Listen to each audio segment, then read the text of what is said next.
got so motherfucking design on right now. Bring it down, bring it down, bring it down. Bring it down, oh God, so wild. Assalamualaikum warahmatullahi wabarakatuh. Selamat pagi anak-anak.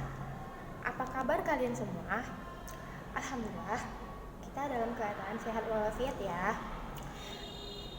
Ibu terlebih dahulu mengabsen ya. Aisyah Ramadhani, Anissa Sapitri, Anissa Salsabila. Oke, kita semua dapat berhadir di kelas ini ya. Anak-anak, silahkan ambil buku pembelajaran dan alat tulis kalian masing-masing ya.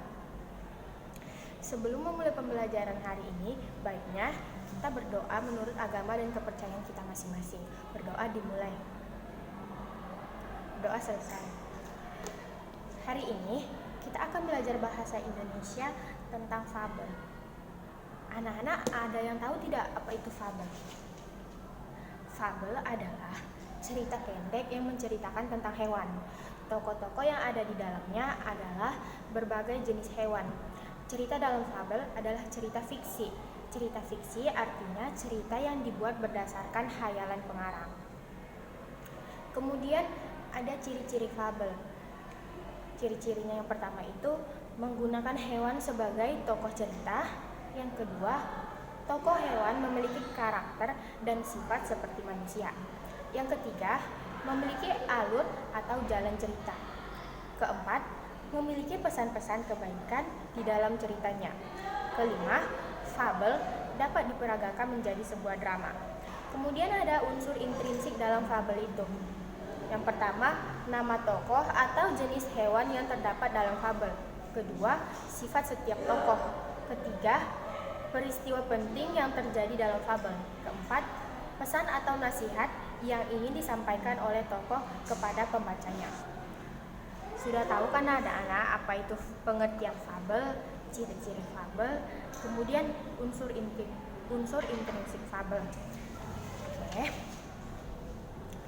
Kemudian ibu akan memberikan contoh fabel. Didengarkan ya anak-anak.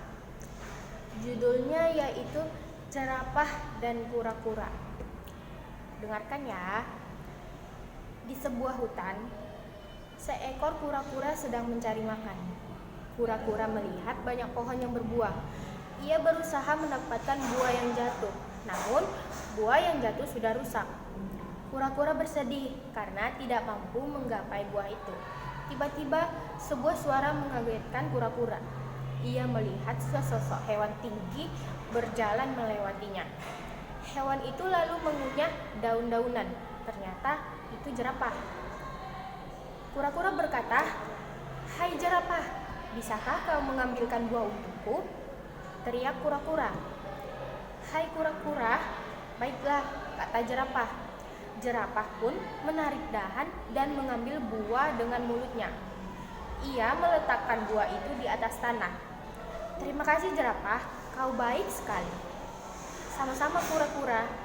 Andai aku bisa sepertimu. Alangkah mudahnya aku mendapatkan makanan. Aku lambat dan tidak bisa memanjat," sahut kura-kura. "Kamu tidak boleh mengeluh kura-kura," kata jerapah. "Setelah dilahirkan, aku langsung diajarkan berjalan bahkan berlari. Jika tidak, aku akan langsung dimangsa oleh hewan buas." Kura-kura pun merasa bersyukur. Dia memiliki tempurung yang kuat sehingga terlindung dari bahaya. Kura-kura sadar setiap makhluk memiliki kelebihan dan kekurangan. Sejak saat itu, kura-kura tidak pernah mengeluh lagi. Oke anak-anak, kalian sudah mendengarkan contoh cerita fabel tentang jerapah dan kura-kura yang sudah ibu ceritakan. Jadi, ibu akan memberikan sebuah evaluasi. Kalian kerjakan terlebih dahulu ya. Nanti kita akan menjawabnya bersama-sama. Oke, kita akan menjawabnya bersama-sama ya. Yang pertama, oh iya, kalau kalian tahu jawabannya, silahkan angkat tangannya ya. Yang pertama, apa judul fabel tersebut? Oke, jerapah dan kura-kura. Yang kedua, hewan apa saja yang menjadi tokoh cerita? Ya Nisa, betul, jerapah dan kura-kura. Ketiga, kejadian apa yang dialami kura-kura? Betul, kura-kura tidak mampu menggapai buah karena tinggi. Yang keempat, bagaimana sifat kura-kura dan jerapah? Ya, sifat kura-kura yaitu memiliki sifat mudah mengeluh, sedangkan jerapah suka membantu. Kelima, apa pesan dari cerita tersebut? Ya, pesan dari cerita tersebut adalah setiap makhluk hidup memiliki kelebihan dan kekurangan masing-masing. Jadi, tidak boleh mengeluh jika tidak bisa melakukan sesuatu.